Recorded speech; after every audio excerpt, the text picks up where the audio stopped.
We're so glad you've joined us on the ERLC podcast to explore how the Bible addresses important cultural issues pertaining to life, religious liberty, marriage and family, and human dignity, and how we can walk in wisdom for God's glory and for the flourishing of our neighbors. If you're enjoying this podcast and find it helpful, please leave a review wherever you listen. This will help more people find and benefit from what we're learning together. We are grateful for the time you take to join us for these conversations.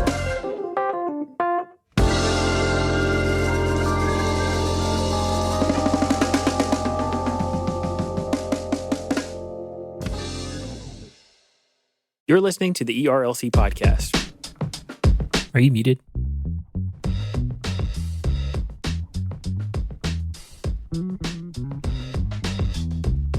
I was. Sorry. Hello, and welcome back to this week's episode of the ERLC podcast, where every week we are talking about our work here at the ERLC and focusing on what Christians need to know about the things going on in the world. I'm Josh Wester, and with me on the podcast today, as always, are my co-hosts, Lindsay Nicolay. Hello from Nashville, where it is way too hot to be fall. 80 degrees is not okay in late October. And I'll say hello from me, and given my typical half glass full disposition, I am thankful for the warm weather that we are having here. Your glass is half full if it's warm. If it was cold outside, you'd be like, it's the end of the world. Well, that's fine. I mean, when the end of the world comes, it's going to be because, we're freezing. So I think that every week now, the intro to the podcast is turning into people trying to understand how Brent loves Christmas music and Christmas and hates winter and cold. Stay tuned for more on this. Exactly, because I don't like story. Death, because death is terrible, and that's what winter signifies. Good grief. Yes. Man, there's some Narnian themes going on there. Always winter, never Christmas. So anyway, so we can get into the show. Later in the show, we're excited to talk to a special guest, Jennifer Marshall Patterson, who has been a friend and partner with the ERLC for many years, and we're excited to talk to her. But Lindsay, so that we can get into the podcast and off of Christmas, tell us what the ERLC has been talking about this week. Well, I don't necessarily want to get off of the topic of Christmas, but since we don't have any Christmas pieces yet, then I will. So we've got a lot of great content at ERLC.com this week, and these three that I'm going to talk about are just a little taste of what we're featuring. So the first is by Benjamin Quinn, and it's another addition to our primer series where we're highlighting books that are pivotal in helping us understand different aspects and issues when it comes to Christian ethics. Dr. Quinn's piece is, How Does My Faith in Jesus Connect with My Work Life? Every kind of work is a sacred calling. And I thought this was really good because honestly, work doesn't always feel sacred and work doesn't always feel like a gift. And I have talked to people who are not in vocational ministry per se, and they feel like they're not doing enough with their lives to serve the Lord, which could not be further from the truth. So I appreciated Benjamin Quinn's take here. He was sharing from the book by Gene E. Veith, and it's called God at Work. And he just extols this book and says just how pivotal it's been for him and how easy it is to read and just how helpful it was. So one of his quotes was this: "The doctrine of vocation, though it has to do with human work, is essentially about God's work and how God works in and through our lives." And so I thought that was a helpful take because we get too focused on ourselves and what we're doing when really we should be focused on the Lord and looking at how he's at work in us and those around us. Yeah, I was actually the one that solicited this piece. I've taken classes with Dr. Quinn at Southeastern, and he is just incredible, and he has really important things to say on the subject of faith and work. And if you're not familiar with the work of Gene Veith, this is a really great introduction to a critical thinker in this area that is also just very accessible. And so I couldn't commend this article or this book any more strongly. Josh, was that a humble brag? Did you need to let our listeners know that you I was actually just trying to show my particular connection to the piece, but sure, if it was a humble brag. Okay, I'm glad I know Benjamin Quinn. He's a real boss, and he's actually an Augustine scholar, and that is what I've learned from him the most. But in any case, sorry for the humble brag. No, it's okay. So we also wanted to highlight that this month is Pastor Appreciation Month, and our pastors have walked through a particularly hard time this season with COVID, of course, and just all the decisions that they are facing. So our former intern, Isaac Whitney, wrote a piece just thanking publicly his pastor for the work that he's done, for how he served his church. And of course, this could apply to so many pastors across the board. And it's called Why I'm Thankful for My Pastor's Leadership During COVID. And we actually, some of us know his pastor. His name's Raymond Johnson in Pennsylvania.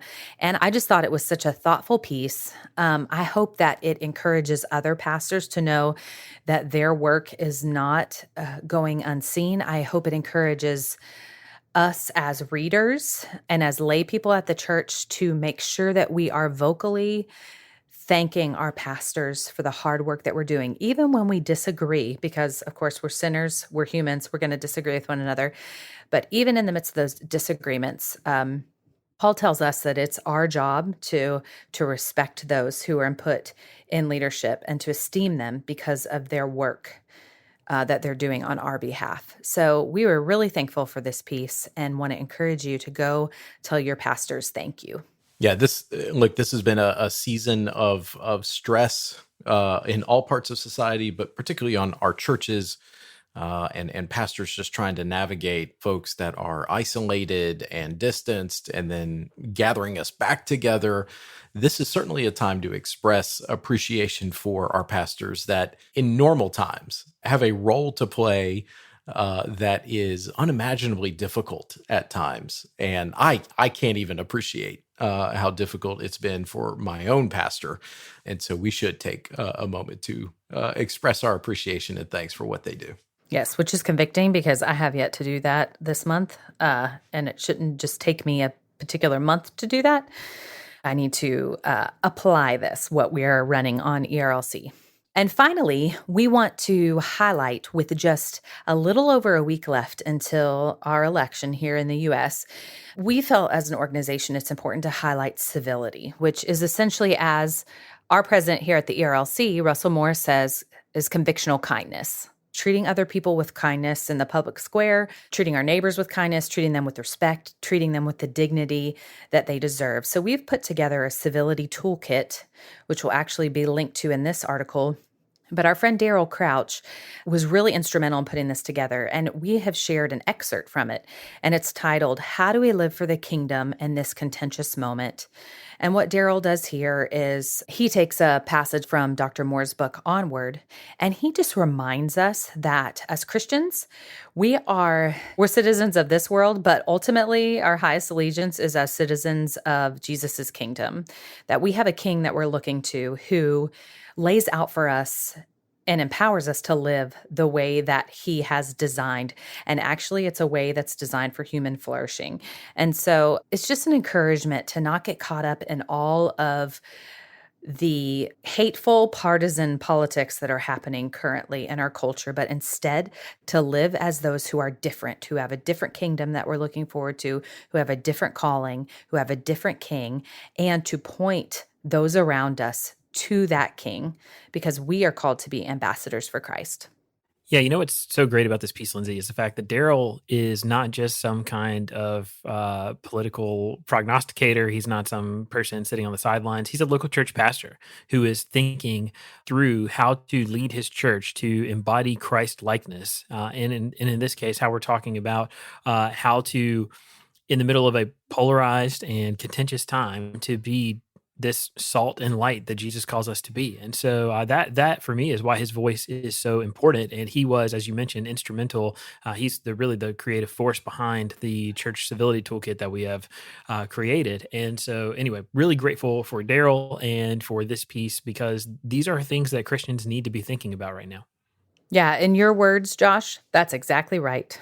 I totally agree with you. Daryl is the one to write this, because he is the real deal, and he's there living this out in the midst of his community in some encouraging ways. So that's just a little smattering of the things that we have going on at ERLC.com. We have some videos, we have some podcasts, we have other articles there that we're featuring. But we wanted to make you particularly aware of those three. Want to encourage you to check out our site. That's your look at what's happening at ERLC.com. Hey, thanks so much for that rundown, Lindsay. And Brent, that takes us to you in the culture section. So tell us what's going on. That's right. It was another fast-paced week in culture. So let's start with something that actually took place after we recorded this. So we are speaking into the future in a sense. So the final debate took place on Thursday night after we recorded this between President Donald Trump and former Vice President Joe Biden. We are going to link to kind of an explainer, what to look for from the Wall Street Journal, but you'll get to see if what they told us to look out for actually happened. So the debate will likely be the last time that these two men will appear before such a large audience of American television viewers during the campaign, writes the Wall Street Journal. Millions of people have already cast their ballots, and others are preparing to vote in person or by mail. Both Donald Trump and Joe Biden will meet here in Nashville, or, because we're recording this and releasing it afterwards, they met in Nashville at Belmont University. And this is the second time that Belmont has hosted a presidential debate. Some folks may remember that back in 2008, they hosted the debate between President Obama and former U.S. Senator John McCain. So there's a little bit of presidential trivia, which I know our audience is always tuning in for here at the ERLC podcast. I can say this, I've seen the pictures and it looks gorgeous. At least the outside of Belmont does. It's definitely a beautiful location for a debate. That's right. Let's hope that it's a beautiful debate. It'll be a tremendous debate. Yeah, I mean, I feel pretty like I'm standing on safe ground to say this. There's nowhere to go but up. So I think, my expectations are for a slightly better outcome than we saw the last time. We shall see. So you're on the record Josh. Raising expectations Yes. in this. I'm just following the glass half full full. perspective that you told us to embrace at the beginning. That's right. And after this podcast drops, we will be one day closer to Christmas, which is another way of looking with a glass half full perspective. It will also be cooler outside this weekend. Well, there you go. And Lindsay, see, we're all just coming together here on the ERLC podcast. All right, so moving on from there to a report from the Washington Post. So early voting counts suggest a record level of civic participation before Election Day. The tens of millions of ballots already cast show highly enthusiastic voters are making sure their votes are counted amidst the COVID-19 pandemic. Voting before Election Day has been expanded this year because of the coronavirus, an option that more than 60% of registered voters want, according to a Washington Post University of Maryland poll from September. More voters than ever can vote by mail this election. While some Western states have long conducted their elections by mail, others, such as New Hampshire, are allowing voters to cast ballots by mail for the first time. So as we went on air, I went and looked. We are now up to approximately 43 million votes being cast in this election already during this early voting period. That is an astronomical number that we've never seen before. We're seeing so many people come out during early voting, and not just like during early voting, but at the very beginning of this process to go ahead and make sure that their vote gets counted. I was having a conversation with a friend this week, and I was just reflecting on how interesting it is that so many of us have different like election day traditions. Like I'm traditionally like an early voter, but he was talking about how he always votes on election day because he likes to be a part of. He just likes that feeling on the day that the election is happening, to be there at the polls and to be able to cast that ballot. Obviously, so many people this year are going to vote by mail, and it is going to be, it's just something to watch because in all kinds of ways, we're seeing history happen right now. Well, with all this discussion about voting, man, it'd be really helpful if we could actually talk to a voting official, a person who's actually responsible for carrying out an election. This is a little teaser for next week. Huh? Get excited? Is anybody else excited? I'm excited. I'm excited, Brent. Okay, thank you. I'll be here for you. Well, yeah, so just a little teaser. So next week on the ERLC podcast, we will be interviewing Tennessee's Secretary of State, Trey Hargett, who is he's a phenomenal person. He's a strong believer, and we thought it would make sense to maybe pose some of these questions about voting to someone who is actually in charge of conducting an election. So stay tuned for that next week. All right, moving on. ACB. So the confirmation of Amy Coney Barrett moves on Thursday of this week after a relatively low-key confirmation hearing in the Senate Judiciary Committee. Judge Amy Coney Barrett's confirmation took the next step, the next procedural step, with a vote to advance her nomination to the floor of the full Senate. The nomination received a 12-0 vote out of the committee. The 12-0. Now you might be remembering, wait, there's more senators than that serve on the Judiciary Committee. Well, you'd be right. Unfortunately, it was only Republicans who were voting on the record to proceed with her confirmation vote. Democrats did not participate in the vote. So we will be linking to a Baptist Press story on this development. And right now it looks like Leader Mitch McConnell will be filing for cloture on this nomination, and there will be a full confirmation vote on Judge Barrett early next week. Just for those who might not know, what is cloture? Essentially, it means it is the procedural move to cut off debate. There you go. There you go. It could be called closure, but instead it's called cloture, just to be confusing. That's right.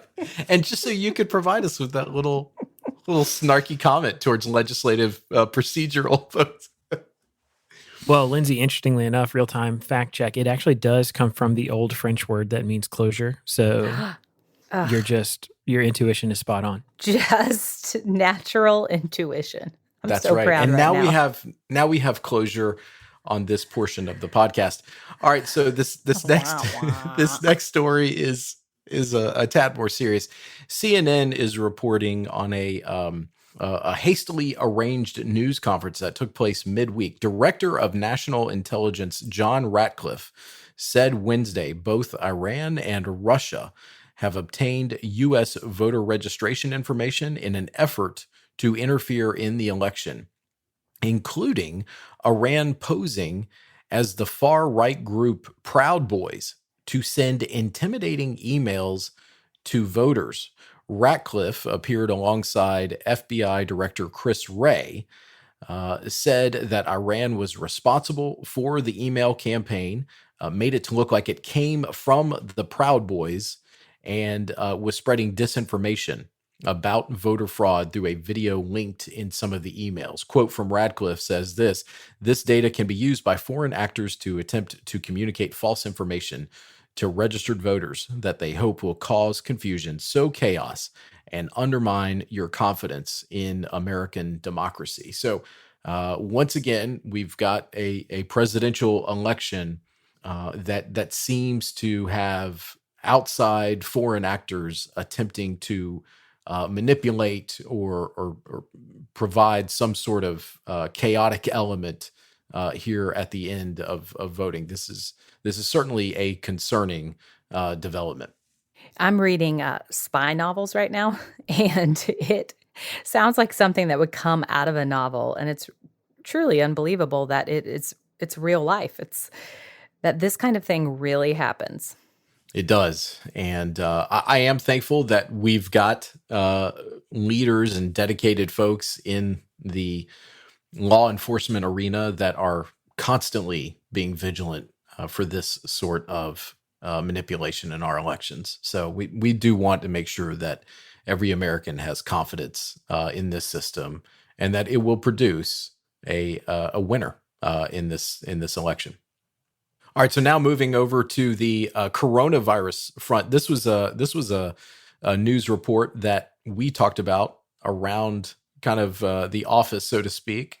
COVID stress on marriage.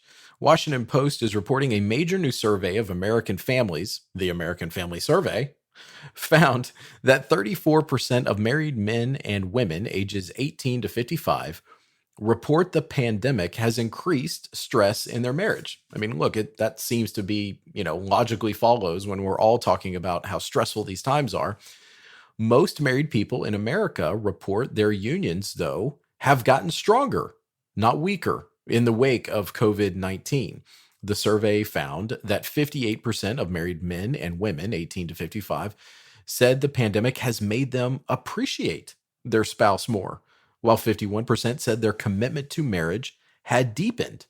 Only 8% said that the pandemic had weakened their commitment to one another. So, in spite of breathless media reports of a surge, divorce actually appears to be down. It looks at initial data from 5 different states showing that finding. So I was really heartened and encouraged by this report. That is really encouraging news. One of my favorite things, I think I've mentioned this maybe in our COVID 6-month recap episode about the quarantine and stay-at-home orders and all that, is actually having my husband at home all the time. And I realize it's a unique time in our season of life when he's going to be able to be here at home. But it's been a blast. And I do wonder if some of these statistics and some of the ways people are responding is because they are together more. So they're getting to know one another again. They're spending time together again. Whereas before, in the rat race of life, people were going their own ways a lot of times, living separate lives and not knowing what's going on in each other's minds and hearts and on each other's schedules. So I love this report, Brent. I hope it continues past COVID, but it's really, really good news in the midst of a hard news season. So yes, Lindsay, completely agree that this data is very encouraging for marriage. And like you, I hope that it continues well past this pandemic season.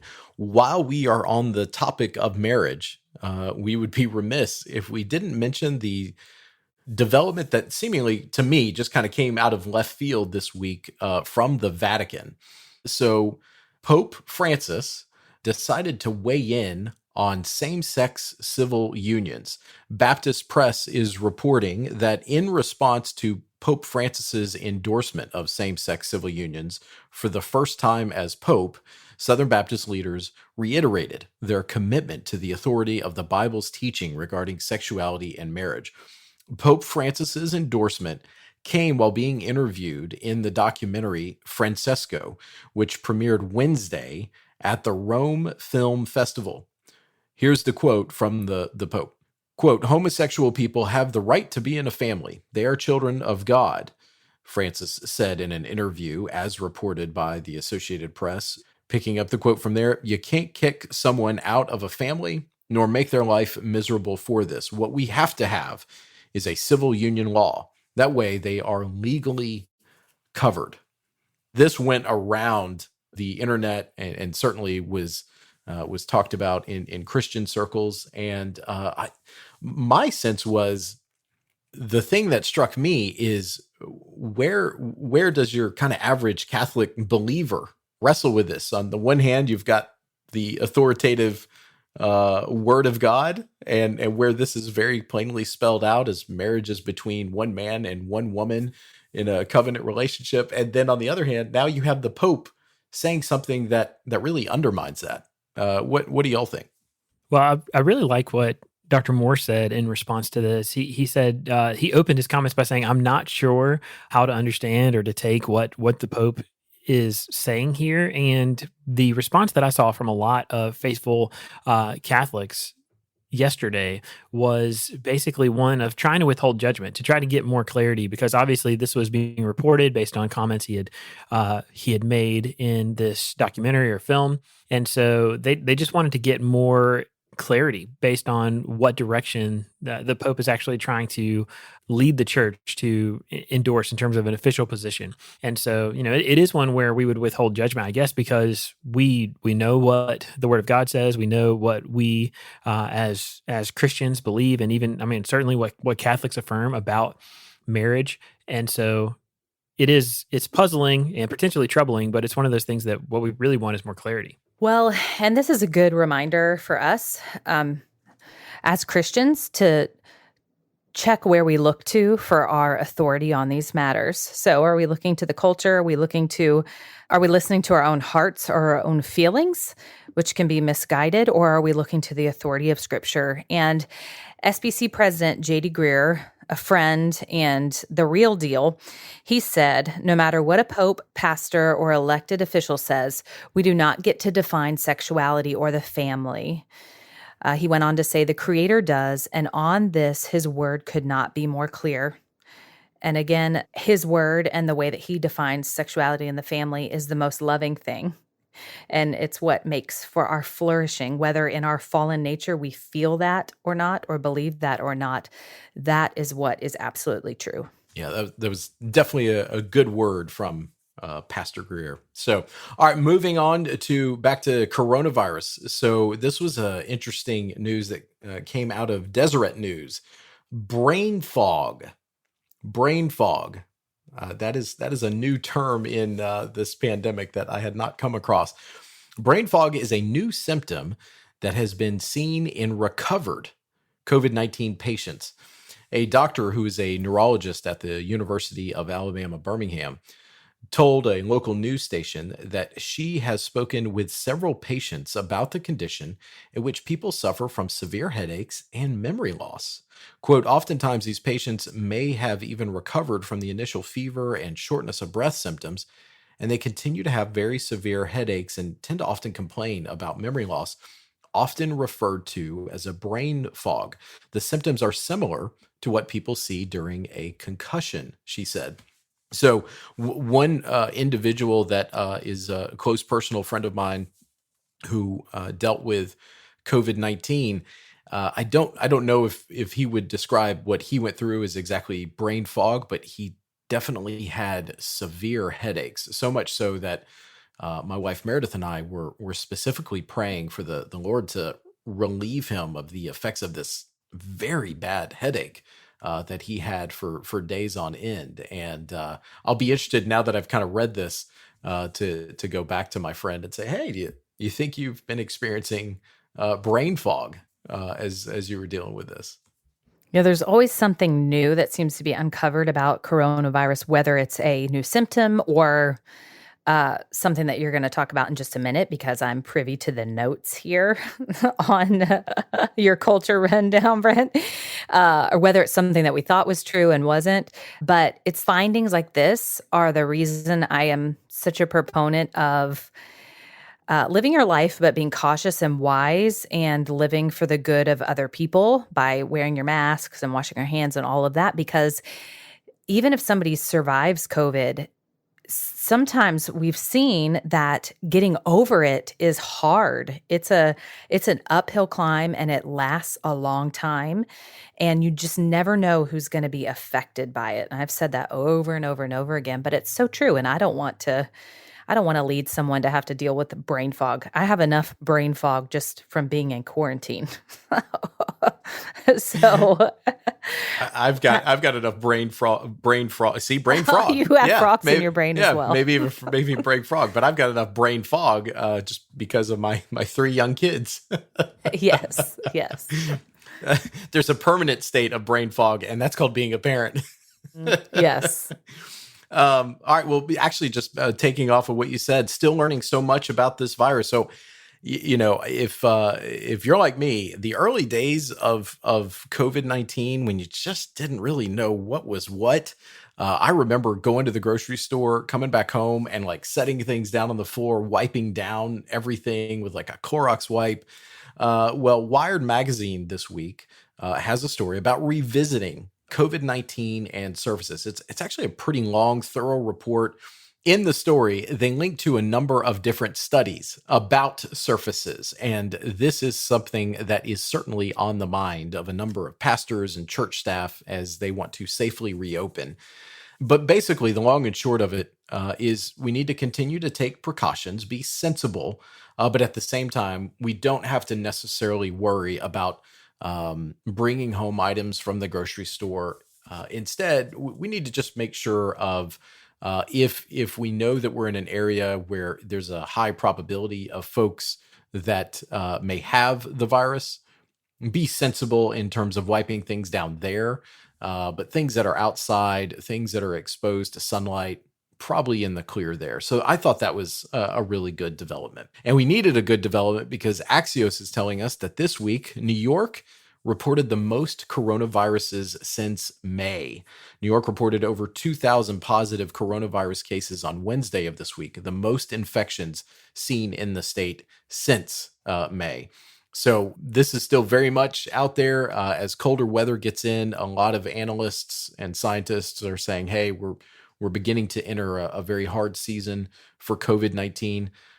Please, folks, be on the lookout, be safe, be sensible, be cautious, as Lindsay just wisely said, to make sure that we get through this season in the best shape possible. All right, back in Baptist life, Baptist Press is reporting that NAMB, the North American Mission Board, is going to emphasize Hispanic church planning in the coming year, 2021. Over the course of the next decade, demographic projections estimate that the Hispanic population will increase by 30%, up from the 2016 figure of 57 million to 74 million people by 2030. In recognizing these demographic shifts, the North American Mission Board will emphasize Hispanic church planning beginning in 2021. I thought this was great. I mean, once again, NAMB is kind of being light on its toes and wanting to make sure and be responsive to the ways that church planning can be encouraged and grow and be responsive to different communities that are out there around the country. Yeah, I mean, that's been one of the really encouraging things that we've seen in SBC life in the last number of years. Is just our focus and the focus of the North American Mission Board on not only planting churches, but also planting churches to reach demographics that the Southern Baptist Convention has typically had a more difficult time ministering to. And so that includes a focus on Hispanic church plants and also African American churches. And I'm just encouraged by this continued positive trajectory. Absolutely. All right, on the little bit of a lighter side, so the New York Times had this fascinating story this week, essentially about how a black hole in space eats. Astronomers call it the spaghettification of a star, and it's not a pretty idea. From the New York Times, it says, it's what happens when you venture too close to a black hole and fall in. Tidal forces stretch you and break you like a noodle. Then your shreds circle the black hole until they collide and knock each other in. On the upside, the energy released by your long fall and the crashing together of what used to be your atoms might produce a flash, a cosmic funeral pyre, if you will, that can be seen across the universe. So I'm going to talk about space in my lunchroom segment, but I thought this was just so absolutely neat because black holes are just something we don't really know that much about. Well, I mentioned at the top of the show that Brent is, into Christmas, and that's a weird thing about you is not heat, but Christmas. And this obsession with space is also another just interesting eccentricity of Brent Leatherwood. So thanks for sharing that with us. You're welcome. Well, all right, and the wild ride with Brent concludes where it usually should with baseball. So the World Series began this week. After two really epic championship series in both the American League and the National League, the Dodgers, the Los Angeles Dodgers, who beat my beloved Atlanta Braves, it still hurts to really talk about it, are facing off against the Tampa Bay Rays for the World Championship in Major League Baseball. And I for one, am just so encouraged that we are coming down the stretch run here of the Major League Baseball season. I was very skeptical that we would actually be able to get through the baseball season, and we're almost there, and that's a good thing for America. Well, here as of our recording, they played 2 games, and that's been fun to see. I've actually been watching it with family that we have in town. But my favorite part of watching is actually finding out what the players' nicknames are. So the pitcher at the beginning for the Rays, his nickname is Baby Giraffe. Would you feel validated if your nickname was Baby Giraffe? Oh, me. All right. Well, so that's how we're wrapping it up. Brain fog, black holes, and baseball. So with that, Lindsay and Josh, that's your look at This Week in Culture.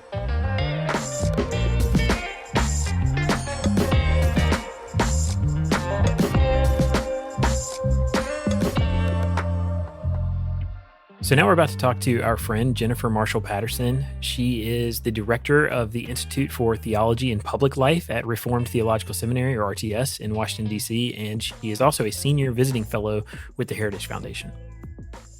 Jennifer, thanks so much for joining us today on the podcast, and we're excited to have you. As we're getting started, would you tell us just a little bit about yourself and what you do? And while you're at it, could you tell us one thing that God is teaching you in this season? Well, thank you, Josh, and it's great to be with you guys. I appreciate this invitation. I have been living and working in Washington, D.C. for 25 years, with the exception of 1 year that I spent overseas teaching at a classical Christian school in France. But for the last quarter century, I've been here in Washington, D.C. That was after growing up in Wheaton, Illinois, and we spent some years on the mission field when I was age 5 to 7. My dad was a medical missionary, and we lived in Taiwan. So really wonderful to have those experiences as a young child and to grow up in a Christian home and have the opportunity to attend Wheaton College. I came out to Washington, D.C. thinking that I was going to be here for a 10-week internship, and I've ended up here 25 years plus later. So a little different than I thought the plan was going to be, and that's been the situation of my life as well with regard to marriage. I always looked forward to marriage and motherhood, and yet only got married 2 years ago. And I married a widower with 2 teen children. And so I'm also a step parent, and God has brought a lot of change in this season. I have been working in public policy during my time in Washington, D.C., and recently stepped down from full-time work at that to finish up my PhD at the Catholic University of America in moral theology and ethics. And I'm right at the beginning of my dissertation phase with that. I'm also teaching and directing the Institute for Theology and Public Life at Reformed Theological Seminary here in Washington. So just a lot of opportunities that are great for reflecting on the intersection of theology and public life. And as to your question about one thing that God is teaching me in this season, I'm at the stage of embarking on my dissertation, and it's a very humbling experience. I'm reminded all the time that you don't know what you don't know, which is also a good lesson for other parts of life. I think just remembering to be a good listener, be a good reader, a close reader of Scripture, good listener to the people around us. That's a learning experience and a good and humbling opportunity. Well, Jennifer, yes, that lesson is so helpful. And it was interesting to hear these little tidbits about your life that I didn't know about, living in France and your father being a medical missionary. It's always fascinating to hear how the Lord does not work as we planned, but that his plans are always better. So yes, indeed. We're just thankful for the ways that he's working in your life. So this podcast focuses on Christians and culture, and there's definitely no shortage of talking points in our current cultural climate. So can you tell us what things in culture that you and those around you have been paying closer attention to right now? Well, this is the time of year when I turn my attention to an event that we've held at the Heritage Foundation for about the last 10 years. And it's we call it the Anti-Poverty Forum, looking at questions of poverty and community challenges that face the United States. And so it's an opportunity for me to look more deeply at what's going on, both in policy as well as in efforts at the community level to overcome challenges, help people pursue their aspirations, their dignity, and to overcome poverty and other social challenges. So right at this time of year, I'm particularly focused on looking at those issues. And after this very challenging year in so many ways, pandemic and protest and so many challenges that the world has faced, that our country has faced, we are looking at the principles and the practices that can help communities move forward together to overcome poverty, to overcome the challenges they're facing. And so I have the opportunity to interact with people like John Ponder, who runs the ministry Hope for Prisoners in Las Vegas and is now helping others across the country start similar things, helping those previously incarcerated to be able to restart their lives and to have mentoring to do that, and often the engagement engagement of law enforcement in that mentoring process. So a ministry of reconciliation and a ministry of hope, as the title says. The Anti-Poverty Forum that we've hosted at the Heritage Foundation for the last decade gives us an opportunity to talk about our great examples in our culture like that are working to move forward. Jennifer, that's great. And actually that speaks to the various roles that you've had at the Heritage Foundation. You've served in a number of management roles there, and you also now direct the Institute of Theology and Public Life at Reformed Theological Seminary there in DC. So can you share with our audience some key leadership lessons that you've learned over the last few years? Well, it's a great joy and privilege to work with a team and to work with individuals as they apply their gifts towards their calling, towards the pursuit of a cause and a mission, and to help them in that, to remove obstacles, to figure out how to solve challenges, help them see their gifts and how they can be furthered. It's a real joy and privilege to be able to do that. And part of that, I think, is the opportunity to strategize and identify what are the missing pieces? How can we make this work go further? How can we apply our gifts best to the challenge at hand? Much of that goes to accurately diagnosing the challenge. And with the culture changing so quickly around us on issues related to what it means to be human and understanding of marriage and sexuality and things like these, understanding and defining well what's happening is a large part of that challenge. So I think that strategic element is important to the leadership role. And as well, bringing together all those who are working towards a cause to work together to the greatest extent possible. Coalition building and consensus building, I think, is an important part of the role of a leader. And then finally, having expectations that are rigorous and high for oneself and for the team as a whole, being accountable and pursuing with excellence the tasks that are set before us for the good of our neighbor and for the glory of God. Yeah, thank you for those lessons, Jennifer. And you've certainly lived those out as we've watched you in your different roles. So living in DC over the last 25 years, I'm sure that you are no stranger to the focus on politics leading up to the election. But as Christians, we know that our role as citizens doesn't begin and end on Election Day. So do you have any advice for Christians as they think about engaging the public square after November 3rd? There is such a temptation, I think, in the world of 24/7 cable news and just massive information flow that goes on around us to be tempted to look at politics as a spectator sport with all that goes with that, the dynamics of us versus them and a sense of being distanced from it and not really engaged and just watching it unfold. And that's particularly true in an election season, perhaps particularly true in this year of 2020. So it's important, I think, that we realize in season and out that politics, government is just one of the ways that we think about how to organize life together in a political community. It's not the only way, but it's an important way that we answer the question, what's worth pursuing as a society? What problems do we need to solve? So the elections, legislative process, legal process, judicial, and so on, they're one avenue through which we address these questions, but not the only way. And the government is interacting with other arenas in society, how we approach life in the family, in the church, in business, in all the many activities of civil society. These are also places that we deal with questions about how are we going to live together in community? What do we want to aspire to?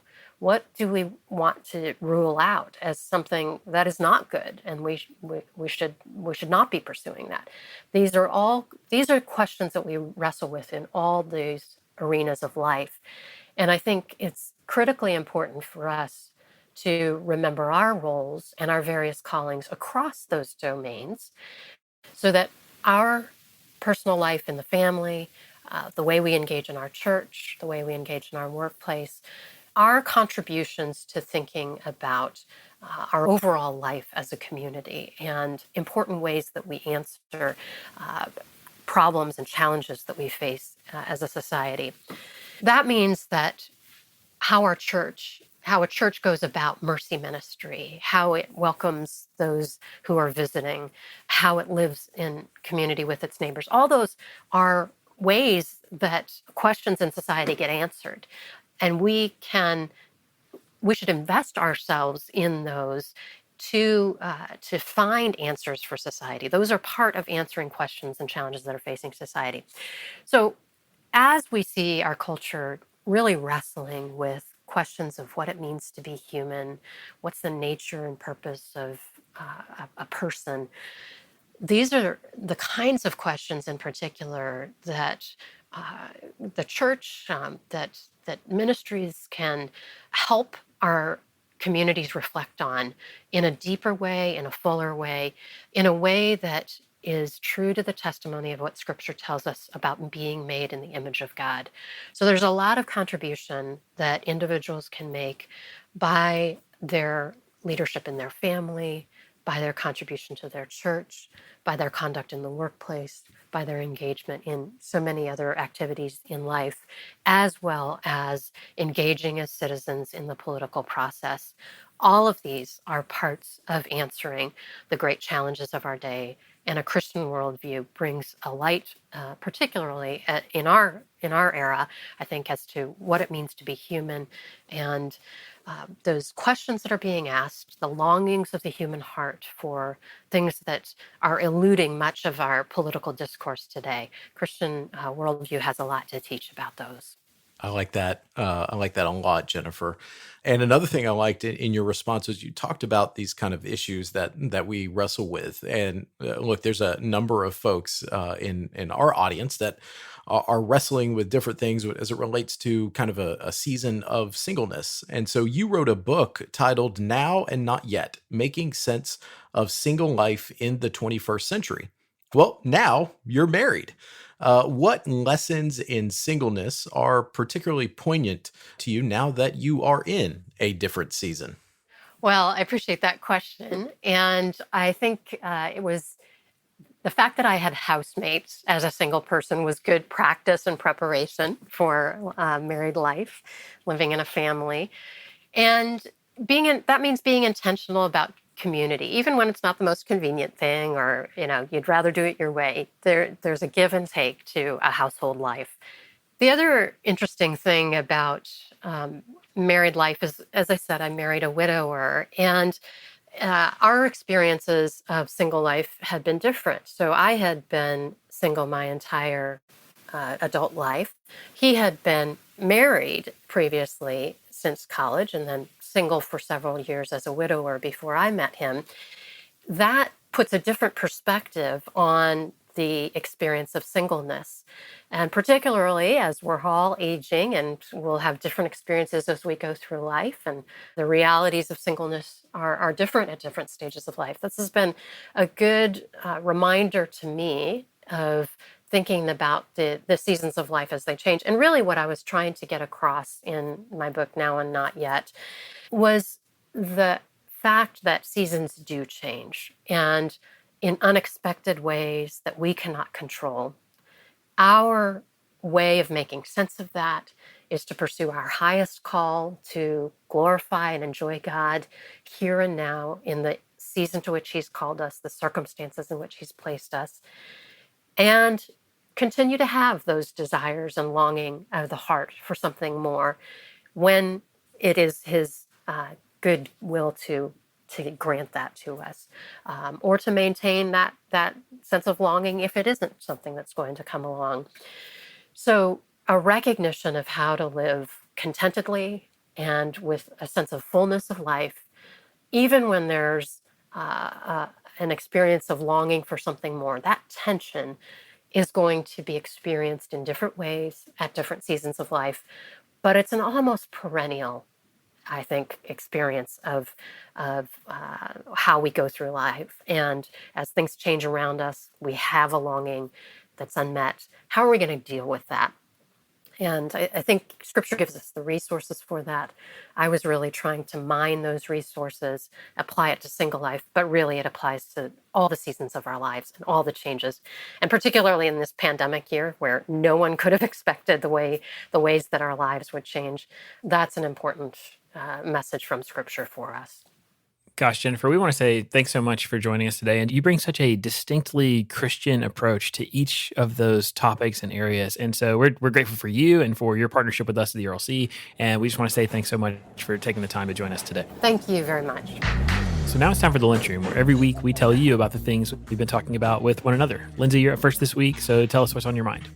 Okay, so two things. First off, I wanted to make sure to highlight that our guest from last week, and Benjamin Watson and his wife, Kirsten, they just started a parenting podcast, which if you listened last week, you know that they have 7 kids, which includes twins at the very end there. And so I think they are probably qualified to be talking a little bit about parenting right now.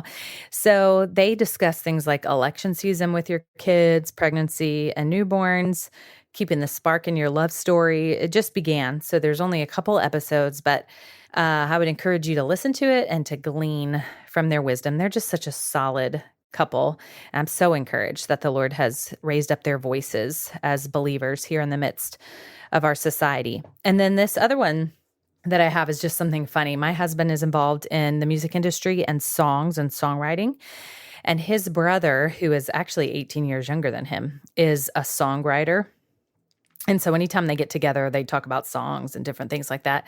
Well, the other day, his brother was sharing this song that it's from 2018. I had no idea. It was a country song that was actually a joke, but it became popular. And this guy who was on The Voice was like, let's write a song that just says the same thing over and over again. So have y'all heard this? It's called Parked Out by the Lake. It's hilarious. This is what the song says. I'm still parked out by the lake, 80 miles from Santa Fe, and I'm sitting here just parked out by the lake. If you're wondering where I parked, I'm out parked by the lake. It's the lake that's 80 miles from Santa Fe.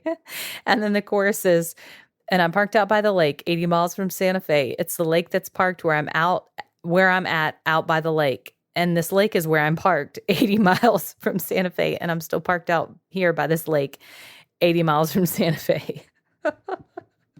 It has a Dr. Seussian kind of vibe to it. It is hilarious. And then breaking news, Megan said via, what's this called that you text? Via text. That Brain frog.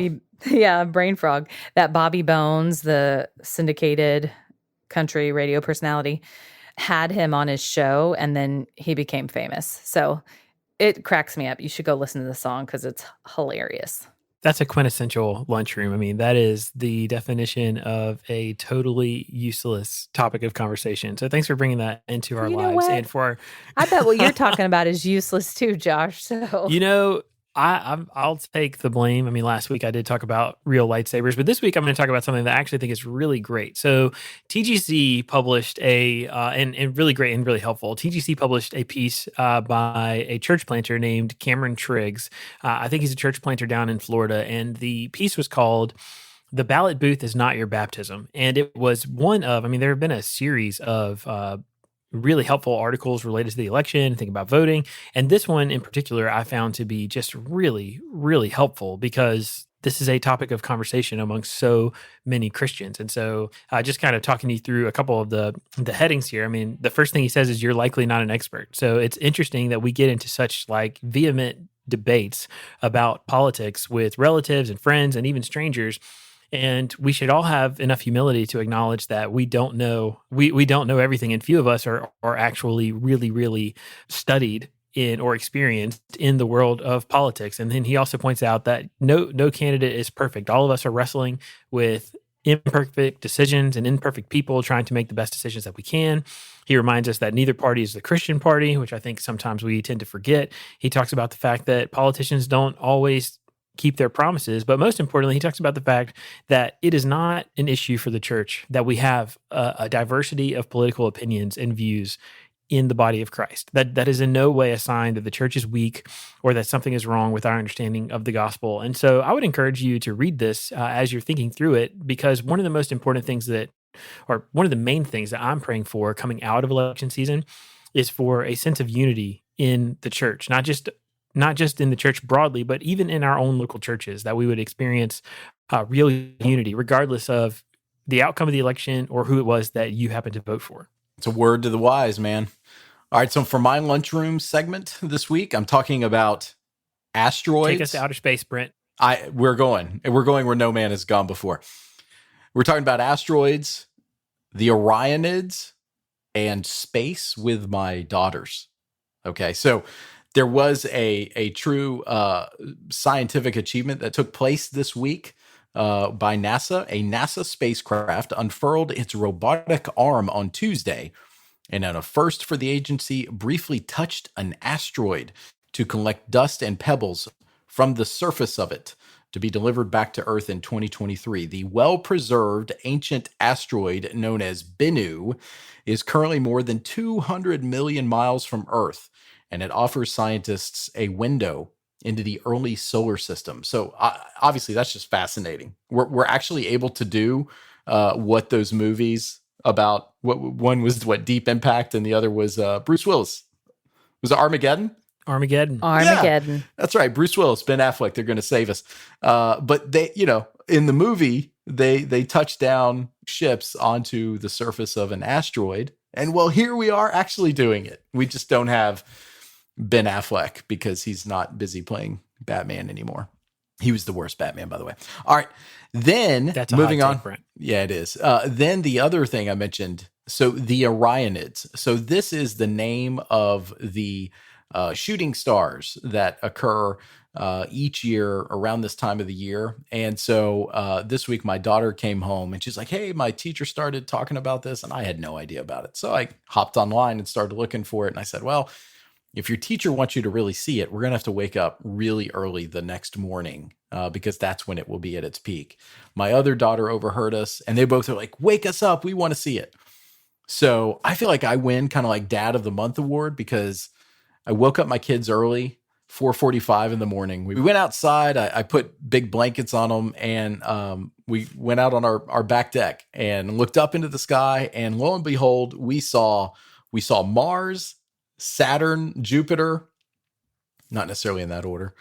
And we saw a couple of satellites, and then we saw these comets. And honestly, it was probably one of the best mornings that I've had as a dad. We just made some sweet memories just talking about space, and they thought it was so cool. So there you go. That's my lunchroom segment for the week.